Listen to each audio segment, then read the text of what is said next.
The morning Ray Kowalski drove his '98 Chevy pickup into the Hargrove Convention Center parking lot, every head turned, not in admiration. The truck was the color of old rust and regret. The left rear panel had been repaired with body filler that never quite matched, and one of the door handles was held in place with a strip of electrical tape that Ray had been meaning to replace for about 3 years. The exhaust pipe let out a low, steady rumble that echoed off the polished concrete walls of the underground garage, bouncing against the flanks of Porsches and Range Rovers like an uninvited guest clearing his throat at a black tie dinner.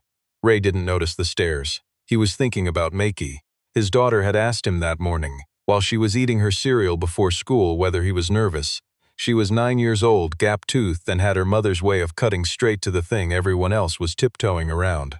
Ray had told her no, he'd lied. She'd looked at him with those dark, careful eyes and said, "You're going to do great, Dad," with the kind of certainty that only children and fools can manage, and he'd held that sentence close to his chest the whole 40-minute drive to the convention center like it was something he might lose. The Hargrove Invitational was the kind of event that got written up in trade magazines and shared around LinkedIn by people who used words like ecosystem and disruptive.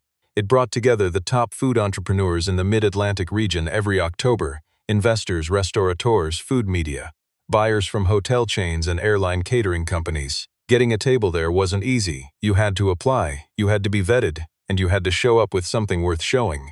Ray had shown up with a hand-painted cooler, a portable butane stove, and 12 years of grief and stubbornness baked into every jar on his folding table. He found his assigned space near the back of the exhibition floor beside the fire exit. He didn't complain about the placement, he'd expected it. The organizer who'd assigned his spot had looked at his application photo and said something about rustic cottage aesthetics in a tone that made it clear she was being generous. His neighbor to the left was a brand called Nourish Lab, sleek black packaging, a team of 3 in matching aprons, a glass refrigeration unit that hummed quietly and cost more than Ray's truck. To his right was an artisanal pickle operation from Baltimore run by 2 men in their 30s who had gone to Culinary Institute of America and talked about terroir and vegetables the way other people talked about religion. Ray set up his table alone. He arranged 12 jars of smoked barbecue sauce in 2 rows. The labels were hand-lettered, the way his late wife Dana had done them when they'd first started selling at the farmer's market in Clarksburg 8 years ago. He put a small wooden sign at the front of the table: Kowalski's, made slow, made right. He plugged in a small crockpot, poured in a jar of the sauce, and dropped in a tray of pulled pork he'd smoked overnight in his backyard shed. By 9:15 in the morning, the smell of hickory and molasses was moving through that section of the convention floor like something alive. He didn't have a logo. He didn't have a pitch deck. He didn't have a website worth mentioning. Just a one-page thing Mackie had helped him set up on a free builder, with a photo of the jars on the kitchen table and a contact form that went to his personal email. What he had was the sauce. He'd spent 11 years making it. Started with Dana's grandmother's base recipe, a woman named Ida who'd grown up outside of Beaumont, Texas, and had cooked for church socials and county fairs for 40 years. Dana had written it down in a spiral notebook that Ray still kept in the kitchen drawer, the pages grease-stained and soft at the edges. After Dana died, pancreatic cancer months from diagnosis to funeral, Maki was 3 years old. Ray had done what a lot of men do when the floor falls out from under them. He worked, he cooked. He spent his evenings in the shed behind the house, adjusting the recipe, learning the smoker, tinkering with the balance of acid and heat and sweetness until the sauce was something he couldn't quite put into words but knew. The way you know things you've lived with long enough was exactly right.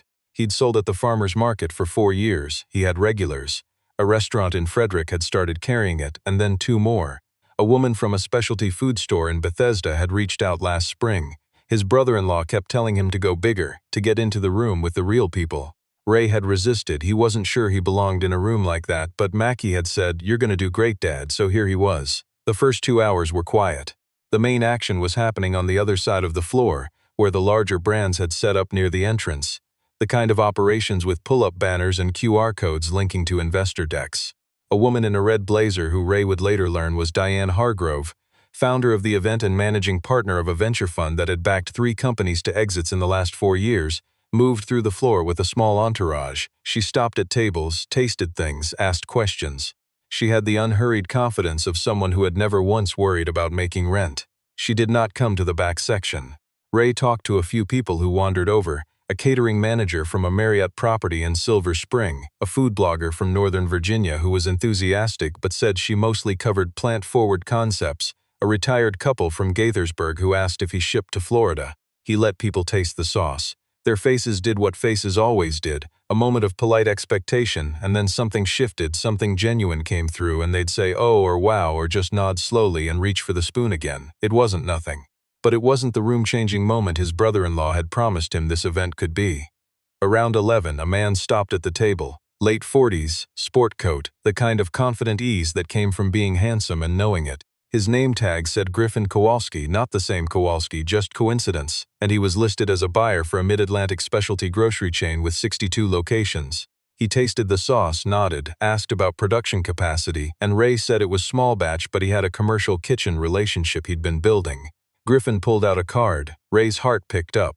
Then Griffin glanced at the table, at the hand-lettered labels, the crockpot, the modest little wooden sign, and something behind his eyes recalibrated. He said, "We'd really need consistent volume, and the branding would need significant professional development before we could even have a conversation about shelf placement." He put the card back in his pocket.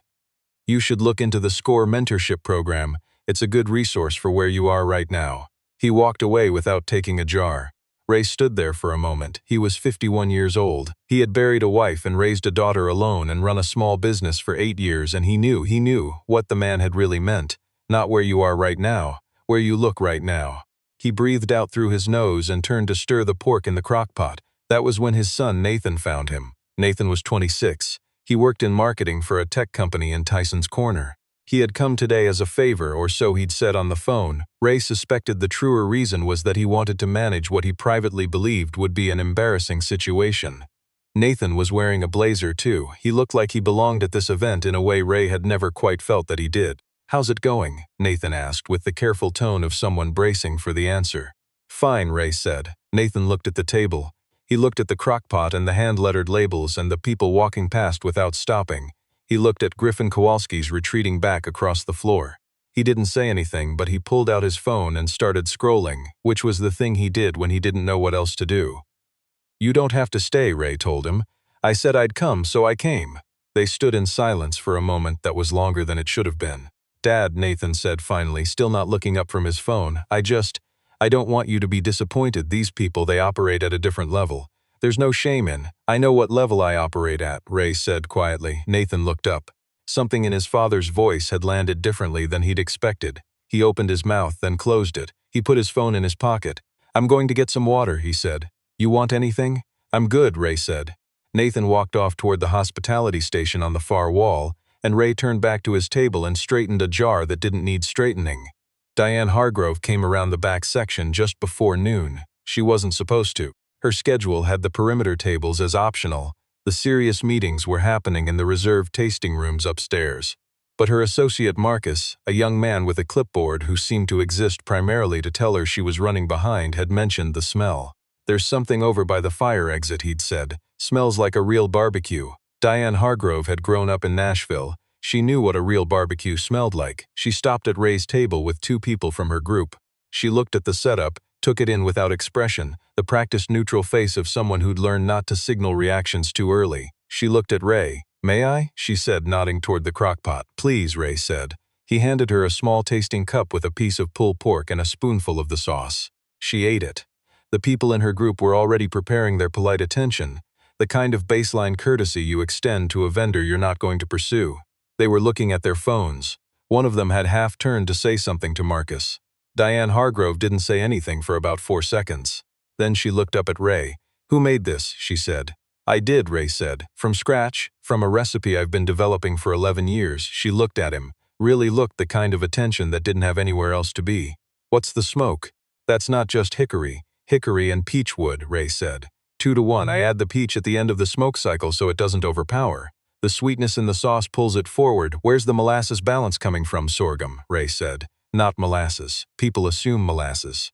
It's sorghum syrup from a small farm in Kentucky. Different viscosity, different sugar composition. Molasses can go bitter when you reduce. Sorghum stays round." One of the people in her group had put their phone away. Diane took another small taste, slower this time. She set the cup down. "What's your distribution?"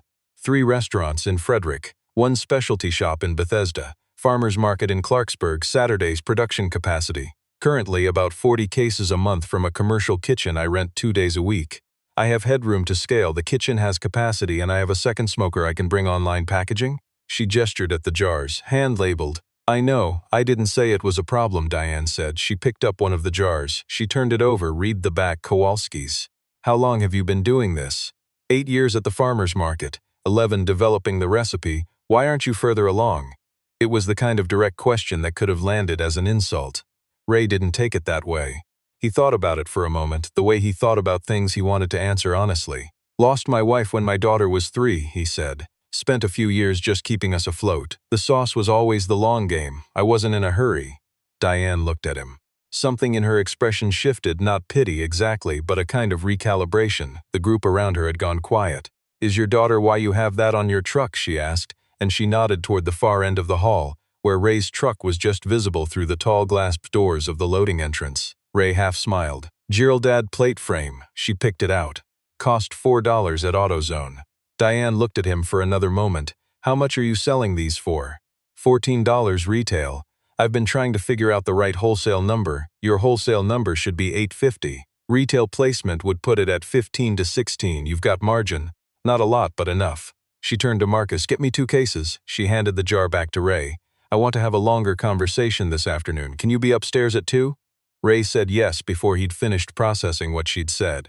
Diane Hargrove moved on down the row, and her group followed, and Marcus was already typing something into his tablet, and the whole small tornado of their attention passed through and left Ray standing there in the sudden quiet.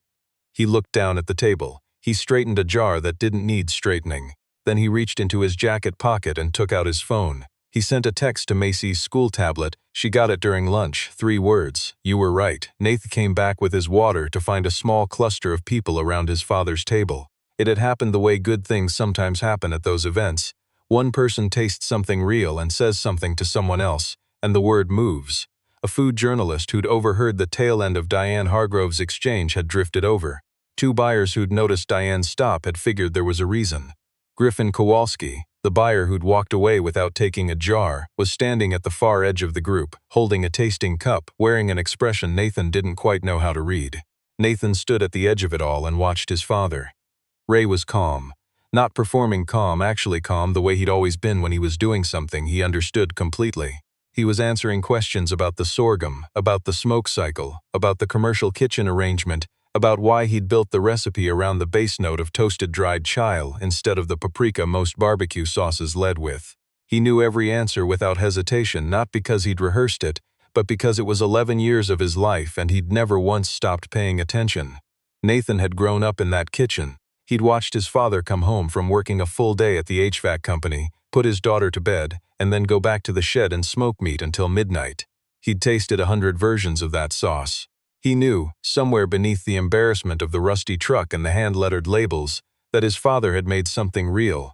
He just hadn't believed that real was enough. Standing there watching a room of food industry professionals angle for his father's attention, Nathan Kowalski understood something about the distance between real and enough, how it was almost always shorter than fear made it look.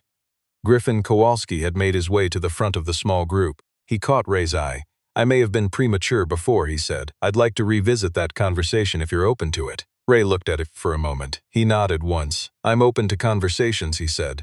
I'll be here until 4. Griffin nodded and stepped back, and Nathan watched his father turn to answer someone else's question, and he felt something move through him that he didn't have a word for. Some combination of shame and pride and love and the specific grief of realizing you had misunderstood a person you'd known your whole life. He walked up to the table. His father glanced at him, and Ray's expression was easy, unhurried. How's the water? Ray asked him. Nathan almost laughed. Good, he said. It's good. There was a pause. The crowd was shifting, people coming and going, someone asking about minimum order quantities. Dad, Nathan said quietly. I'm sorry. What I said earlier was, I was wrong. Ray looked at him. He reached over and put a hand briefly on Nathan's shoulder the way he used to when Nathan was a kid and had done something that needed correcting and had found his way to correcting it himself. Quick, solid, final. Help me keep track of who's taken a card, Ray said. I'm running low on cards and I need to know who to follow up with. Nathan pulled out his phone. What's your system? I don't have one, Ray said. That's why I'm asking you. For the first time that day, Nathan smiled. He started taking names. The meeting with Diane Hargrove lasted 40 minutes. She ran through it efficiently: supply chain, labeling requirements, margin expectations, a test order for her fund's retail portfolio company that carried specialty food products in 3 markets. She was direct and exacting and moved fast, and Ray kept up without effort because he'd spent 11 years knowing exactly what was in his product and why. At the end of it, she leaned back in her chair and looked at him. "You know what I almost did," she said. "I almost didn't come to the back row. I had 3 meetings and Marcus had me on a tight schedule and I almost skipped the perimeter entirely." She paused. "That would have been a mistake." "I appreciate you saying that," Ray said. "I'm not saying it to be kind. I'm saying it because I make decisions based on what's real, and what you've built is real. The packaging will change, the website will change, the pitch will change. None of that matters as much as what's in the jar." She stood. "I'll have my team send over the LOI by end of week. Make sure your commercial kitchen is documented. We'll need to do a facility review before we finalize anything." Ray stood too. They shook hands. He walked back downstairs to his table with his hands in his pockets, taking the long way through the main floor. The convention was winding down now, people packing up banners and carrying empty display trays to carts. He passed Griffin Kowalski, who gave him a nod. He passed the Nourish Lab table where the team of 3 was breaking down their refrigeration unit. He got back to his space by the fire exit. The crockpot was empty. He had 12 cards in his pocket, 3 firm follow-up commitments and a letter of intent coming by Friday. He packed up the table alone, the way he'd set it up. He folded the sign with the Kowalski's logo last and stood there for a moment holding it. He thought about Dana, the way he always did when something happened that he wanted to tell her about. He thought about Ida's recipe in the spiral notebook in the kitchen drawer. He thought about all the nights in the shed, alone with the smoker and the dark and whatever it was that kept him going when keeping going was the only option. He thought about Mackie, who would be home from school by 4:15, who would ask him how it went with the absolute conviction that the answer would be good. Ray Kowalski picked up his cooler, tucked the sign under his arm, and walked out through the loading entrance to where his truck was parked. The truck looked the same as it always had: rust, filler, electrical tape on the door handle. The Girl Dad frame around the license plate, a little sun-bleached now, $4 from AutoZone. He put the cooler in the bed, got in, and sat for a moment in the driver's seat before starting the engine. The engine turned over clean and strong and even, a sound that Ray knew like his own heartbeat, because he'd built it himself piece by piece over 5 winters in the shed. A 502 cubic inch big block, balanced and blueprinted, sitting under that rusted hood like a quiet fact waiting for the right moment to be known. He'd never bothered to explain it to anyone who hadn't asked. Nobody had ever asked. He pulled out of the parking garage into the October afternoon, the exhaust note deep and steady and completely unconcerned with what anyone thought of the exterior, and he pointed the truck toward home.